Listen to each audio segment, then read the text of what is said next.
Could you talk about what trends you are seeing in LGBTQ hate crimes? And why don't you answer that first? Yeah, the reality is scary. I mean, we're sitting here 7 years since the Pulse nightclub shooting where 49 lives were stolen, and just over 7 months since the shooting at Club Q that stole 5 lives from the community. This uptick of violence is real, and you've said it already. 1 in 5 of every hate crime is motivated by anti-LGBTQ plus bias. The other reality that we know is true. And of course, we have covered, a lot of what they're talking about in terms of crimes against that community, so on and so forth. But the question that is of issue today that they were talking about with the star athlete Riley Gaines is biological men in women's sports. That's Fox News host Harris Faulkner cutting off a Senate hearing because it may hurt their viewers' feelings to be hit with some truth bombs. Speaking until the audio was muted was Kelly Robinson. I'm the president of the Human Rights Campaign, the nation's largest civil rights organization, working to achieve equality for lesbian, gay, bisexual, transgender, and queer people. This is what Rupert Murdoch's news company has waged countless wars against in the public domain. For them, Riley Gaines is simply a pawn, and she is happy to be their huckleberry. To Harris's wrong point of, we covered this before, let's move on. Media Matters has something to say about that. They found in 2022, Fox News ran only 4 segments discussing anti-trans violence, amounting to less than 10 minutes of airtime. Meanwhile, from April 2022 to May 2023, Riley Gaines appeared on the network 29 times. 4 times. That's one less than hate organization for-profit Save Women's Sports found to be the number of trans athletes competing on girls' teams in school sports for grades K through 12. Yeah, let's not talk about people rationing insulin.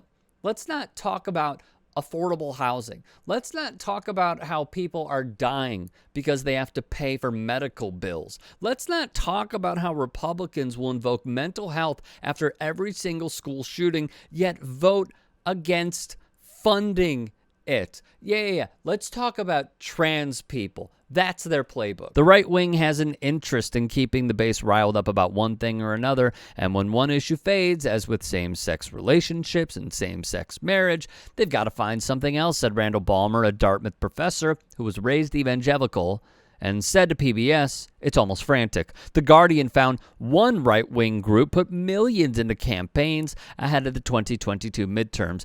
Independent Women's Voice, or IWV, lobbies against the Equal Rights Amendment, criticizes public school curriculum, and opposes government-funded parental leave. Recently, they have turned their resources to fighting trans rights, and according to docs shared with Guardian by watchdog True North Research, IWV budgeted nearly $6 million to promote anti-trans messaging in 10 swing states in advance of last year's midterms. Do not be fooled by their name, said Alyssa Bowen, senior researcher and managing editor at True North. This group is a tool of the right to advance an extremist agenda.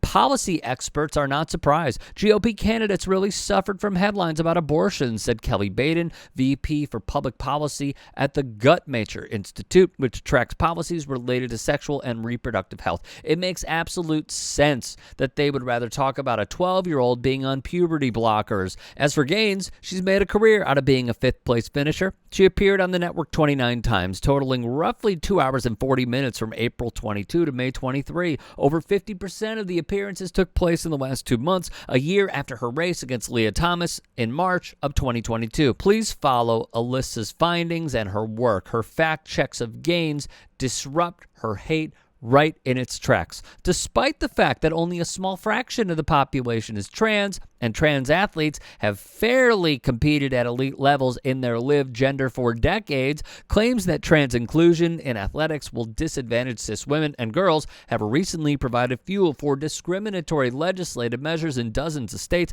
and at the federal level. In over a quarter of interviews, and with increased frequency, Gaines claimed that cis women were at risk of sexual trauma by sharing a locker room with trans women. She made this claim in 28% of her interviews. Gaines also claimed that trans people posed a physical danger in or outside of the athletic context in 17% of interviews, all of which also took place in the last 2 months. Despite the fact that trans people are over 4 times more likely than cisgender people to be victims of violent crime, according to a study by the Williams Institute, claims that trans women pose a particular sexual threat have become pervasive on the right, while recycling anti-gay panic over lesbian athletes, claims that trans women are more likely to essay their cis counterparts in locker rooms, also overlaps with the anti-trans rhetoric motivating bathroom bans across the country in recent years. As far back as June 2022, and in 45% of her interviews, Gaines made claims about the legitimacy of trans identity or trans inclusion. This is where you absolutely should have known this was going. In 17% of her interviews,